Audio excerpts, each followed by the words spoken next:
Part 4 in the series of Support of Health and Wellbeing. Ways to Keep It Moving, Part 1, sponsored by Filed Tai Chi Association.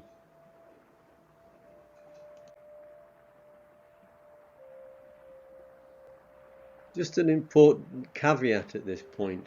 These approaches I've discussed and I'm discussing are part of methods to help resist disease and to counter the short and long-term effects of disease manifestation, whether they be caused by natural or unnatural and careless and perhaps even purposeful manipulation to the point of even malevolence. But nothing's perfect with regard to approaches to disease prevention, especially when the default process of living organisms is eventual disease to a greater or lesser degree and death.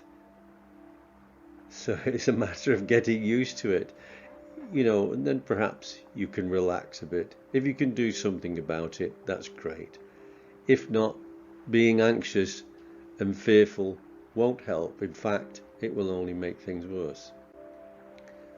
So the proactive approach should be unobsessive. The trick being, of course, is to offset this default process of disease and death for as long as possible, so that we can live life to the full and enjoy it.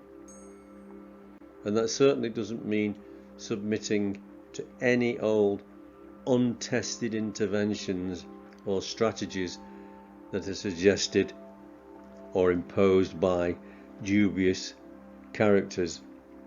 Such fearful responses, for many, only make things worse.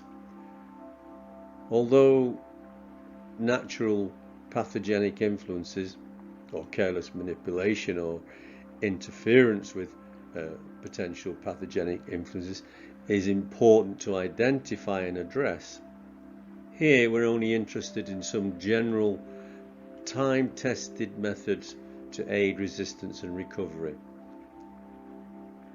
If you wish to examine the more sinister aspects of disease causes and so on, especially in the current climate of hyper fear of disease and constant apprehensiveness of a disease apocalypse, at least in some people's minds, you can perhaps take a look at my book Support of Health and Wellbeing, or some of my other videos on BitChute at the Green Man.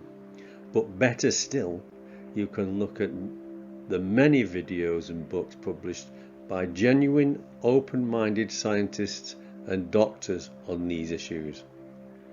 A useful current set of videos you might wish to look at, which challenges the mainstream deceit and fear-mongering, is, for example, the video entitled The Viral Delusion, which is in 3 parts and can be found on Rumble, or the video Never Again, or a set of videos, Never Again is Now Global by Vera Shavaz, which can be found on the Children's Health Defense website. Or you might wish to read the book False Alarm by the doctor and scientist Sucharit Bhakti, or even older books like A Shot in the Dark by Harris Coulter, or Dirty Medicine by Martin Walker, and many other credible publications which are commonly ignored by mainstream media and most everyday folk.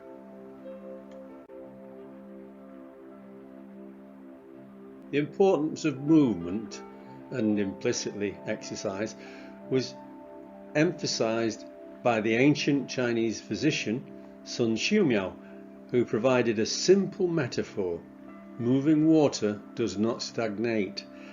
An active hinge never rusts.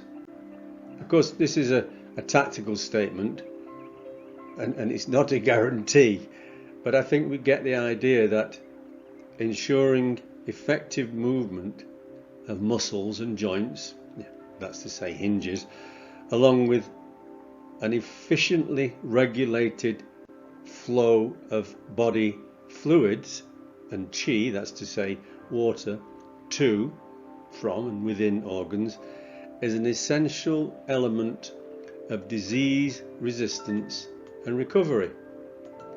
To be sure, there are many muscles and groups of muscles, joints and various tissues involved in the daily function of our bodies, and they require regular, healthy challenge and compromise in order to remain effective. As discussed in previous videos, we can see that in addition to the presence of potential pathogenic influences and conditions to be avoided, resisted and remedied by choosing an appropriate diet and lifestyle, a lack of activity, or more correctly optimal activity, contributes greatly to stagnation and disease. And furthermore, optimal activity encourages body strength and function, resists frailty, and in this way further aids a healthy lifestyle and reduces susceptibility to disease states. Or we might say it strengthens the terrain. So now, in the next 2 videos, we'll take a look at some general approaches to keeping things moving, which includes some proactive uses of plants, which is still effectively diet, and then we'll look at some other types of physical activity that might prove useful. Just to reiterate, these videos are hopefully providing a general, time-tested and non-obsessive broad approach to keeping healthy. They're not designed as, if you like, clickbait to get you to stop this and start that, eat this and don't eat that, or to buy this newly marketed therapy, natural or otherwise. You can find plenty of these videos and books to that end. Whether they're useful or not is up to you to decide. This and my previous videos are meant as a general approach for most folk, especially for those who are coming to the realization, the important realization, of the need to take personal responsibility for one's health, with of course the safety net of health professionals, if and when required.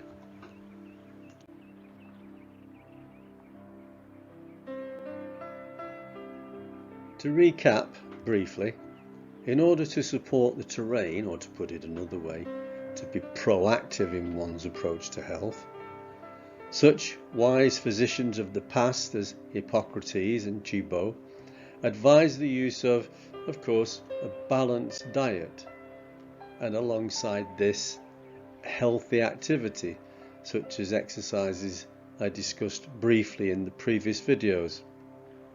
We'll examine some useful activities in more detail in the second part of this Keep It Moving video.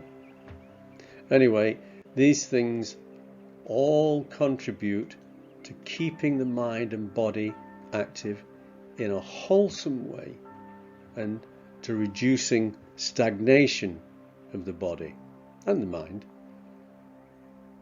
In contrast to activity, and of course maintaining the idea of balance as discussed by Chibo, it's important to relax mind and body to ensure an emotional and spiritual element in our pursuit of health and well-being, thus preventing the tendency towards an excessive and an obsessive approach. I've briefly touched on this important element with regard to relaxation and reduction of stress, but I'll address it in a little more depth in a further video.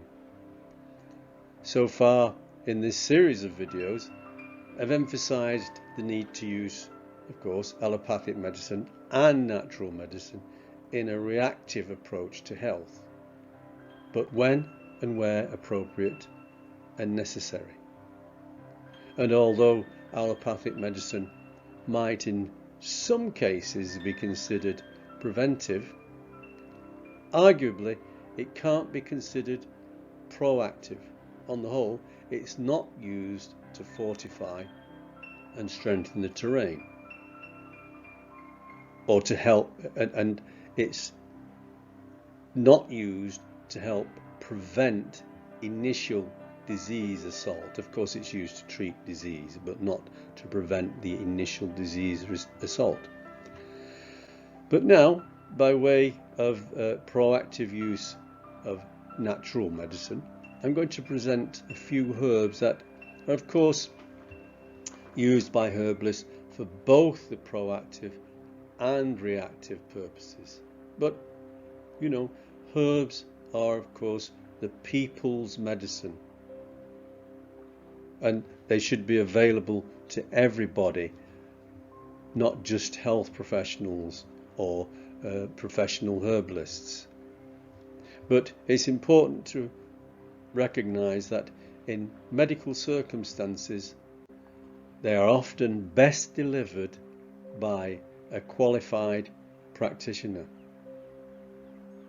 However, here I'm going to present some useful herbs that are utilized for the purpose of what we call tonifying the systems and the body, and that these herbs can be used in a simple way as home remedies that work to keep things moving and therefore to keep things healthy.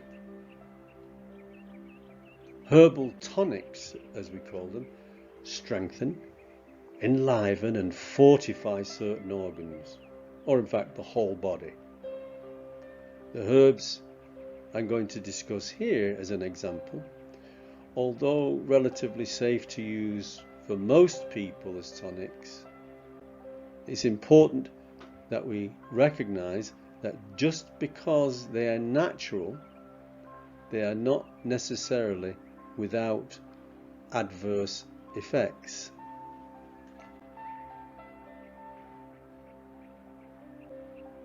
We need to recognize that all medicines, plant or otherwise, can have adverse effects, at least in some people, in some conditions and illnesses. For example, hawthorn might cause, one of the herbs I'm going to use, might cause a reduction in blood pressure in some individuals whose blood pressure is already low, or is low because they are taking what are called hypotensive or blood pressure lowering medications. Another herb I'm going to discuss is yarrow, and although it's a wonderful tonic for the blood and circulatory system, it can in some cases stimulate contractions of the uterus and therefore might cause excess menstrual bleeding or contribute to miscarriage. So one should take care, and although I'm as a retired medical herbalist, I'm discussing these things, you shouldn't just accept my word on the matter of use. It's always best to obtain advice from a competent consulting medical herbalist with updated knowledge, a list of whom can be found at the NIM website that you can see here on the slide.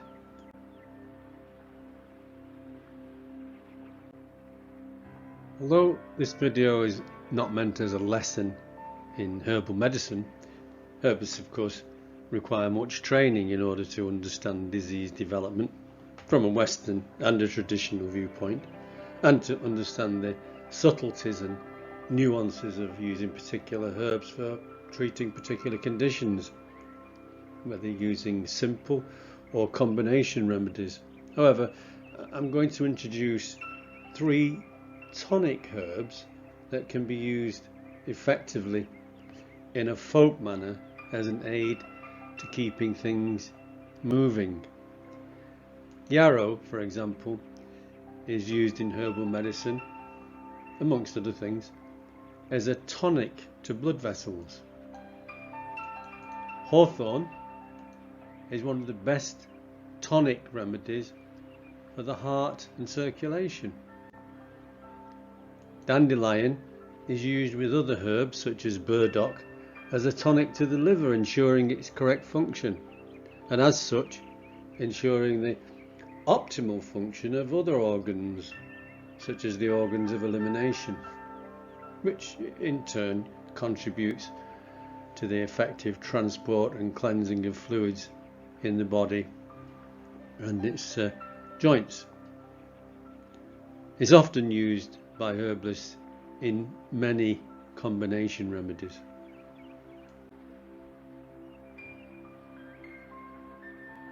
The common name for yarrow derives possibly from the Anglo-Saxon gyrwe, meaning, I think, something that's prepared, perhaps a preparation that soldiers took with them in battle to staunch bleeding, hence its name soldier's woundwort and staunchweed. Milfoil means 1,000, that's to say 1,000 or many leaves. Legend has it that the Greek hero Achilles staunched the bleeding wounds of his soldiers in battle, hence the name of the genus Achillea. Some suggest that Achilles was a disciple of Chiron or Chiron, the mythical centaur and inventor of medicine and the teacher of the famed Asclepius, and in this capacity Achilles discovered the healing properties of yarrow, although perhaps it didn't work so well on his own wound when he was shot by a Trojan arrow. Another popular name for yarrow is nosebleed, from its, of course, property of staunching bleeding of the nose. Its styptic properties seem to be confirmed by the great 17th century herbalist John Parkinson, when he tells us that if it be put into the nose, assuredly it will stay the bleeding of it. However, another reason given for this name nosebleed is that the leaf, when rolled up and applied to the nostrils, causes the nose to bleed, resulting in consequent headache relief. So then it seems to act in either way, in that despite its ability to prevent bleeding from wounds, it has the ability to reduce stagnation of the blood, that's to say clotting, so it prevents blood stagnation in this way. It's what we call in herbal medicine a balancing or amphoteric herb. An important aspect of yarrow is its ability to tone blood vessels and reduce blood pressure. In this way, we can see it contributes greatly to the health of the circulatory system to keep things moving. In religious and pagan tradition, herbs have a strong association with protection and divination, and yarrow, as we can see from the common poem for worried lovers who would actually place it in their nostrils to confirm their true love, reciting yarroway, yarroway, bear a white blow, that's flower. If my love love me, my nose will bleed now. Well, there's nothing so sad, I guess, as unrequited love. So if the styptic properties manifest and there was no nosebleed, it would be a simple matter, I guess, of pushing it a little higher in the nostrils to cause bleeding and consequent confirmation of one's true love. Anyway, we can see that yarrow functions as a blood mover. That's to say, it enhances circulation, and as such it brings heat to the surface, and so is useful as what we call a diaphoretic, meaning it can clarify fevers by gently raising body temperature and inducing sweating. This, along with its powerful natural antimicrobial properties, make it useful in infectious disease. Yarrow has many uses and it's easily accessible, but like many plants, can cause adverse effects. For example, it can be used usefully to reduce heavy menstrual bleeding, but should be avoided in pregnancy, as it may cause contraction of the uterus and contribute in this way and other ways to miscarriage.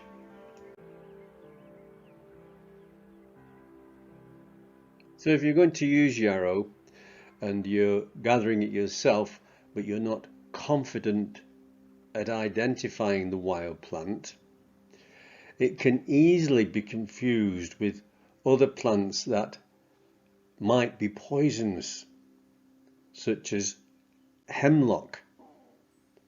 As you can see on the slide, the leaves of yarrow have a feathery-like structure, hence the specific name milfolium.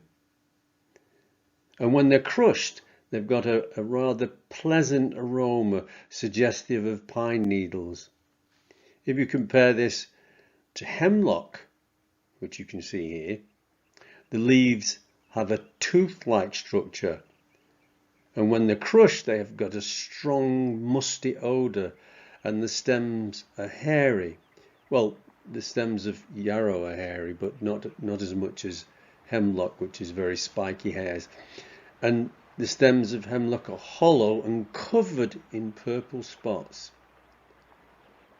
It is best to stay well clear of this plant, otherwise you might end up like our friend in the diagram here, Socrates, or Socrates as Bill and Ted call him, who was reputed to have been poisoned by hemlock.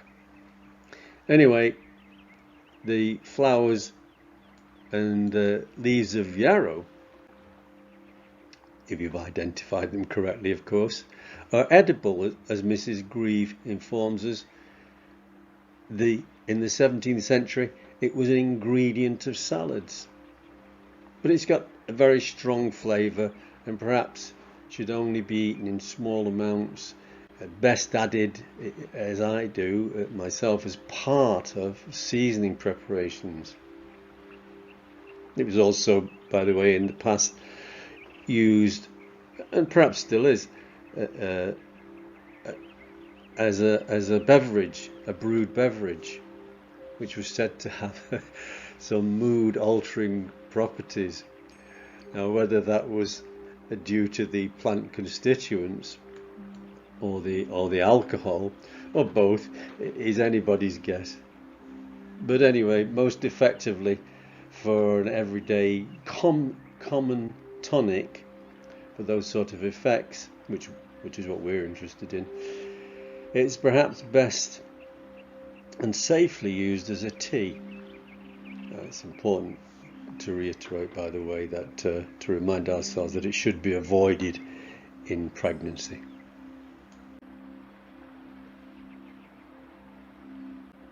Just to emphasize that if you are suffering from a heart condition, or if it's undiagnosed, you need to see your GP. And if you're going to treat specifically for a heart condition with herbs, it's best to consult a professional herbalist. But as a general tonic aid to the heart and blood vessels, yarrow can be used as a regular or an occasional alternative to black tea and coffee.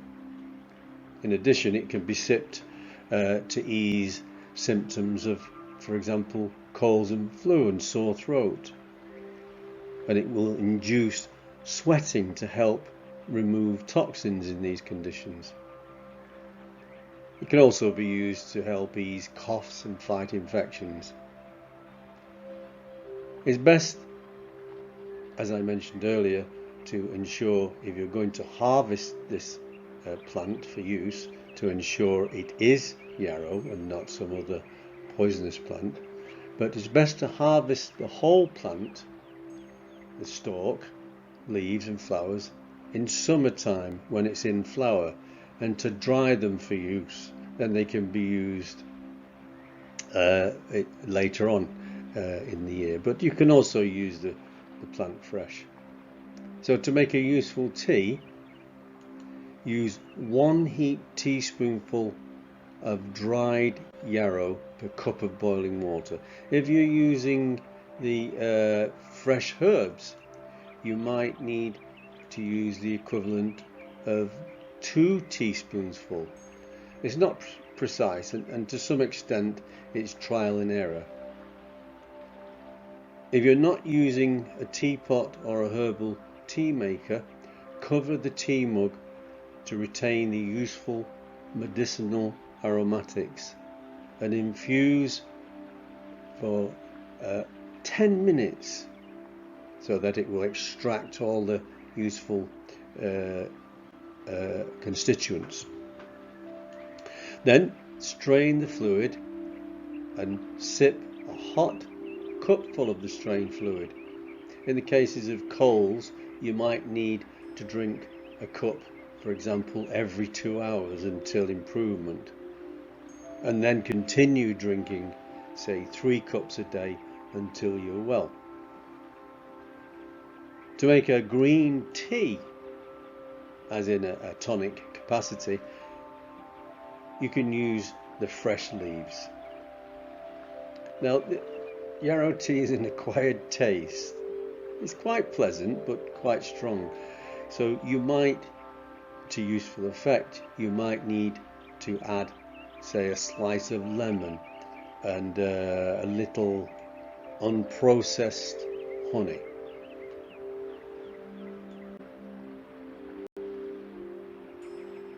Hawthorn. Hawthorn is laden with symbolism depending on one's views and propensities. Suffice it to say that because of its timing in the yearly cycle, along with its structure and strange odour, it has some strong elemental associations with fertility, death and so on.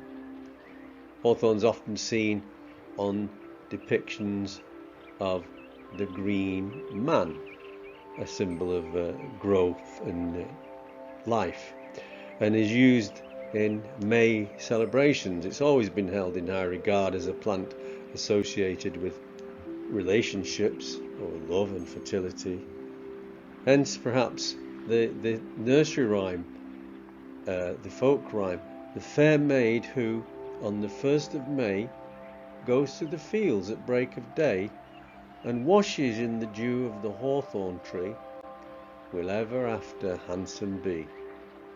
The month of May being, of course, named after Maya, the Greek and Roman goddess of fertility. In any case, hawthorn's a potent sign of summer and thus new life and growth. Whatever its religious and superstitious connotations, the burgeoning blossoms in May bring cheer to the heart after a long winter. Thus, just its appearance is a tonic to the heart. So we see here its strong association with the heart. In natural medicine, its ability to support the heart and circulatory system have long been known. The 17th century herbalist Nicholas Culpeper points out that the seeds, beaten to a powder, being drunk in wine, are good against the stone and dropsy. Dropsy being a failing or a weak heart, what we nowadays call congestive heart failure. Its use in the treatment of cardiovascular disease is seen throughout the world. In China, for example, its use for cardiovascular disease dates back even to the 7th century. In plant mythology through the ages, it's a plant that represents balance and therefore tone, the necessity of which Qi and Hippocrates allude. We see this recognition of balance in its folklore with regard to curses and cures and death and life and so on. Likewise, it has this balancing, or what term we use in herbal medicine, amphoteric characteristic in treatment of diseases of the heart. As herbalists, we note that in the correct hands it can be used to tonify the system, thus raising or lowering blood pressure or strengthening and relaxing as needed. So what sort of tonic or balancing beneficial effects can hawthorn provide? Well, it's an excellent tonic for the heart and circulation, and it's used by herbalists for a wide range of circulatory conditions.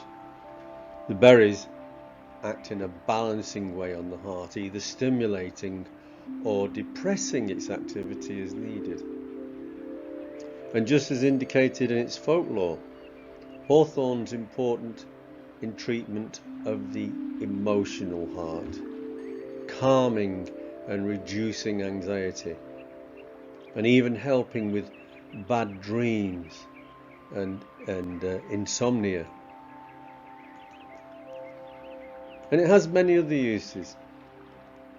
Hawthorn's useful in smoothing menopausal mood swings, and for treatment of high blood pressure it's usefully combined with such herbs as lime blossom, mistletoe and yarrow, which of course is the third of our 3 examples of herbs that help to keep things moving.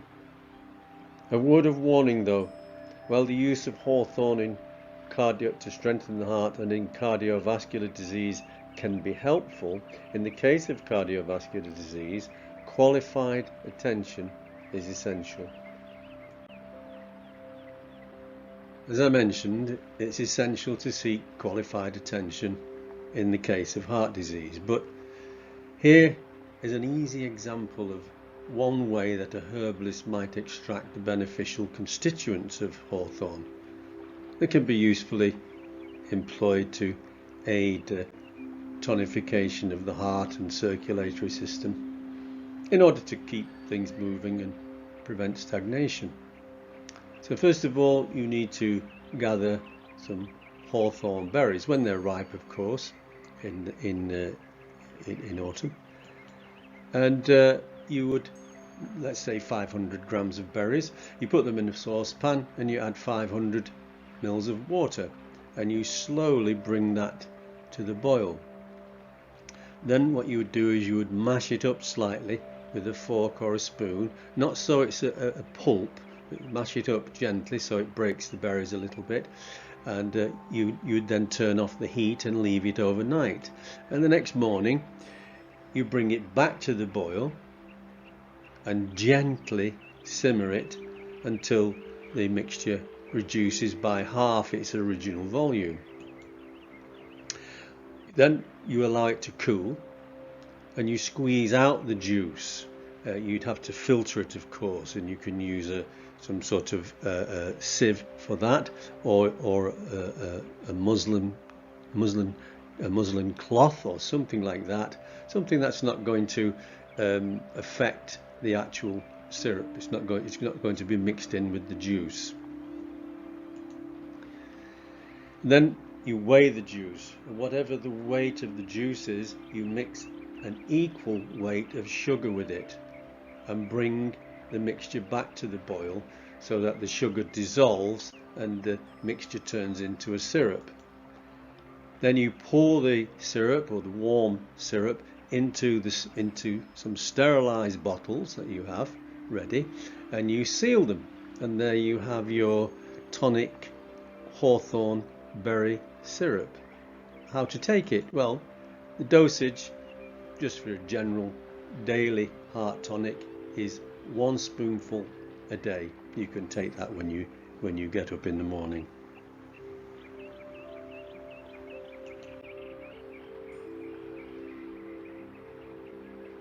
Dandelion. The name dandelion is an English derivation of the French dent de lion, or lion's tooth, and it's so named because of the plant's serrated leaves. The Latin name for this genus is Taraxacum, but as the 17th century herbalist Nicholas Culpeper points out, it was vulgarly known as pisser beds, which gives you some idea of one of its properties, particularly the leaves. In the past, this beautiful but sadly derided as a weed, nutritional and medicinal herb, in particular the root, was commonly used by folk as a spring tonic, and the remnants of this practice are still seen in the sale of the probably these days quite useless fizzy drink called dandelion and burdock, which I loved so much as a child. Nevertheless, it's still used in this way by traditional Western herbalists. When I was a practicing herbalist, it would be in almost all of my remedies in one form or another. Culpeper emphasised its excellent benefits at the end of his monograph on dandelion when he said, "You see here what virtues this common herb hath, and that is the reason the French and Dutch so often eat them in the spring. Its tonic and cleansing effect on the liver and gallbladder, thus improving digestion and assisting in detoxification, reflects throughout the whole of the body, and in this way prevents stagnation and aids motility and so on of the circulatory system and the organs of digestion and elimination.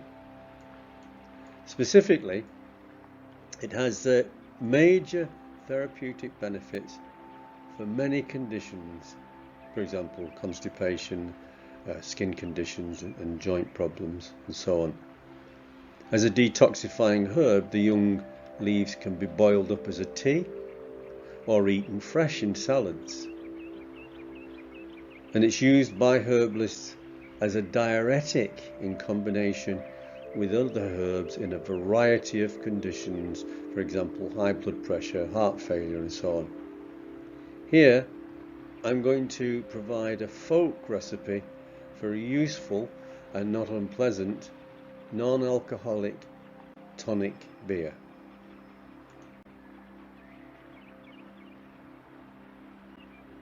Here's how to make a refreshing tonic drink using fresh dandelion flowers. Firstly, you've got to pick 100 healthy looking dandelion flowers.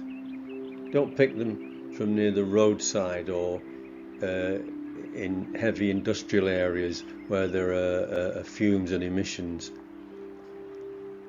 And then once you've picked them, place them in a large glass container. Then boil 2 litres of water with 100 grams of light sugar until it's dissolved. Other sugars can be used, or honey can be used in appropriate quantities to taste. Then allow the liquid to cool until it's tepid. Once it's tepid, pour it over the dandelion flowers. Into that liquid, then add a finely sliced lemon, and if you wish, you can add some healthy spices such as cinnamon or clove. How much depends on your taste really. Then cover it with a clean cloth and set it aside in a cool place for 4 days, and over that 4 days stir the mixture occasionally. At the end of the 4 days, strain the mixture and pour the fluid, the strained fluid, into clean, tightly corked bottles. The beer will then be ready to drink in just a few days. And I guess, by the way, if you have the knowledge of brewing, this could even be made as an alcoholic beverage, but that's up to you. It's important to gather plants, all the plants I've mentioned, at a time when they are most effective. With regard to using dandelion leaves, for example, in a healthy mixed salad, it's best to harvest young light green leaves, as dandelion is a bitter herb, and of course this is one of the reasons it affects liver function, digestion. But you see, more mature leaves are very bitter, in addition to being tough and unpalatable, but they're the ones that are most useful for making medicines. The root is best harvested in the second year of growth. That's to say, if it's cultivated and the growth years are known. But if you're cultivating wild plants, then any is useful for making medication, really. There are many foods and plants that are beneficial in our approach to maintaining health and resisting disease, and it's best to examine them all with a critical but open mind. In the next video, keeping with the theme of a personally responsible, proactive approach to health and well-being, and the necessity of taking actions to keep things moving, to maintain mobility, and to reduce developing frailty and prevent stagnation, we'll revisit the idea of taking exercise which helps to strengthen and mobilize the body and keep mentally alert.